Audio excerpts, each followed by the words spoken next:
MDH ಜನ ಮಸಾಲಾ. ಈಗ ಕಡಲೆ ಇರಲಿ, ಹಲಸಂದೆ ಬೀಜ, ಕಪ್ಪು ಕಡಲೆ ಅಥವಾ ಬಿಳಿ ಕಡಲೆ, ಎಲ್ಲವೂ ಸ್ವಾದಿಷ್ಟವಾಗುತ್ತೆ. ಬಿಜೆಪಿಯೇತರ ಸಿಎಂಗಳಿಗೆ ಗಾಳ ಹಾಕಿದ ಪ್ರಧಾನಿ ಮೋದಿ. ಮಾವಿನ ಹೊಸ ತಳಿಗೆ ಸಿಂಧೂರ ಅಂತ ಹೆಸರಿಟ್ಟ ರೈತ. ಪುದುಚೇರಿಯಲ್ಲಿ ಚಂಡಮಾರುತದ ವಾರ್ನಿಂಗ್, ಮತ್ತೆ ಅತಂತ್ರ ಸ್ಥಿತಿಯಲ್ಲಿ ಬಾಂಗ್ಲಾ ರಾಜಕೀಯ. ಇದೆಲ್ಲವನ್ನು ನೋಡ ನ್ಯಾಷನಲ್ ನ್ಯೂಸ್ ಟಾಪ್ 9ನಲ್ಲಿ. ನವದೆಹಲಿಯಲ್ಲಿ ನಡೆದ ನೀತಿ ಆಯೋಗದ ಸಭೆಯಲ್ಲಿ ಬಹುತೇಕ ರಾಜ್ಯಗಳ ಮುಖ್ಯಮಂತ್ರಿಗಳು ಪಾಲ್ಗೊಂಡಿದ್ರು. ಸಭೆ ನಂತರ ಪ್ರಧಾನಿ ಮೋದಿ ಜೊತೆ ಬಿಜೆಪಿಯೇತರ ಸಿಎಂಗಳು ಗುಸುಗುಸು ಮಾತನಾಡ್ತಾ ಇದ್ದದ್ದು ಕುತೂಹಲ ಕೆರಳಿಸಿದೆ. ತೆಲಂಗಾಣ, ಪಂಜಾಬ್, ತಮಿಳುನಾಡು ಹಾಗೂ ಜಾರ್ಖಂಡ್ ಸಿಎಂ ಇದ್ದರು. ಬಿಜೆಪಿಯೇತರ ಮುಖ್ಯಮಂತ್ರಿಗಳಿಗೆ ಪ್ರಧಾನಿ ಮೋದಿ ಗಾಳ ಹಾಕಿದ್ರಾ ಅನ್ನೋ ಅನುಮಾನ ಮೂಡಿದೆ.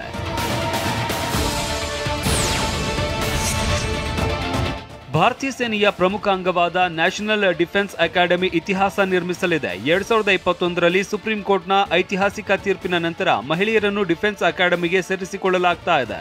ಹೀಗೆ 2022ರಲ್ಲಿ ಆಯ್ಕೆಯಾದ ಮಹಿಳಾ ಕೆಡೆಟ್ಗಳ ಮೊದಲ ಬ್ಯಾಚ್ ಈಗ ತರಬೇತಿ ಪೂರ್ಣಗೊಳಿಸಿದ್ದು ಮೇ 30ರಂದು ರಾಷ್ಟ್ರೀಯ ಸೇವೆಗೆ ಸೇರಿಕೊಳ್ಳಲಿದ್ದಾರೆ.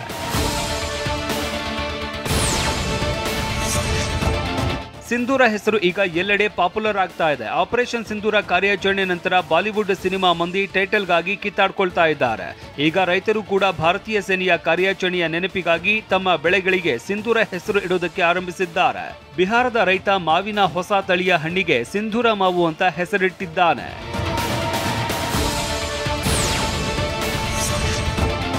ಭಾರತದ ದಕ್ಷಿಣದ ಭಾಗದಲ್ಲಿ ಇರುವ ಪುದುಚೇರಿಯಲ್ಲಿ ಸೈಕ್ಲೋನ್ ಅಲರ್ಟ್ ಘೋಷಿಸಲಾಗಿದೆ. ಬಂಗಾಳ ಕೊಲ್ಲಿಯಲ್ಲಿ ವಾಯುಭಾರ ಕುಸಿತ ಉಂಟಾಗಿರೋದ್ರಿಂದ ಕೊಂಕಣದ ಕರಾವಳಿಯಲ್ಲಿ ಚಂಡಮಾರುತದ ಅಲೆಗಳು ಏಳ್ತಾ ಇವೆ.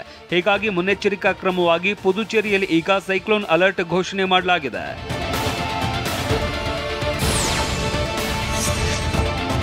ಪಾಕಿಸ್ತಾನದ ಕೃತ್ಯವನ್ನ ವಿಶ್ವಕ್ಕೆ ಜಗಜ್ಜಾಹೀರು ಮಾಡೋದಕ್ಕೆ ಭಾರತ ಮುಂದಾಗಿದೆ. ಅದಕ್ಕಾಗಿ ಸರ್ವಪಕ್ಷಗಳ ಸಂಸದರ ನಿಯೋಗಗಳನ್ನ ವಿದೇಶಕ್ಕೆ ಕಳಿಸಿದೆ.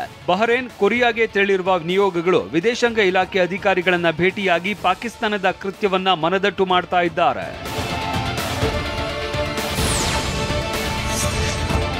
ನೆರೆಯ ಬಾಂಗ್ಲಾದೇಶದಲ್ಲಿ ಮತ್ತೆ ರಾಜಕೀಯ ಅತಂತ್ರ ಸ್ಥಿತಿ ನಿರ್ಮಾಣವಾಗ್ತಾ ಇದೆ. ಚುನಾಯಿತ ಶೇಖ್ ಹಸೀನಾ ಸರ್ಕಾರವನ್ನ ಕಿತ್ತೊಗೆದು ಅಧಿಕಾರಕ್ಕೆ ಬಂದಿರುವ ಯೂನಸ್ ನೇತೃತ್ವದ ಸರ್ಕಾರ ಇನ್ನೂ ಚುನಾವಣೆ ನಡೆಸಿಲ್ಲ. ಇದರಿಂದ ರೊಚ್ಚಿಗೆದ್ದಿರುವ ಬಾಂಗ್ಲಾದೇಶದ ಸೇನೆ ಮೊಹಮ್ಮದ್ ಯೂನಿಸ್ಗೆ ಈಗ ಡಿಸೆಂಬರ್ನಲ್ಲಿ ಸಾರ್ವತ್ರಿಕ ಚುನಾವಣೆ ನಡೆಸುವಂತೆ ಡೆಡ್ಲೈನ್ ನೀಡಿದೆ. ಹೀಗಾಗಿ ತುರ್ತಾಗಿ ಹಂಗಾಮಿ ಸಲಹಾ ಮಂಡಳಿಯ ಸಭೆ ನಡೆಸಿರುವ ಯೂನಸ್ ಸಭೆಯಲ್ಲಿ ರಾಜೀನಾಮೆ ನೀಡೋದಕ್ಕೆ ಮುಂದಾಗಿದ್ದಾರೆ ಎನ್ನಲಾಗಿದೆ. ಯಾಕೆ ಈಗ ಬಂತ ಸ್ವಾದ? ಖಂಡಿತ ಈಗ ಬಂತು ಅಸಲಿ ಸ್ವಾದ. MDH chunky chaat masala life ಅಲ್ಲಿ ಅಸಲಿ ಸ್ವಾದ ತರುತ್ತೆ. ಅಸಲಿ ಮಸಾಲ, MDH.